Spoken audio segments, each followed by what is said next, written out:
దేవుడు ప్రతిరూపాలు ఇవన్నీ చూడండి. అమ్మవారి టెంపుల్. మీరు వచ్చినారా?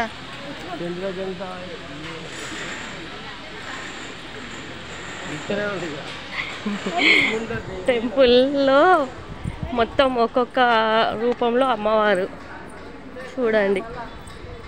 ఇవన్నీ చాలా బాగున్నది. ఈ టెంపుల్కి ఖచ్చితంగా రండి, చూడాల్సిన ప్లేస్ అండి.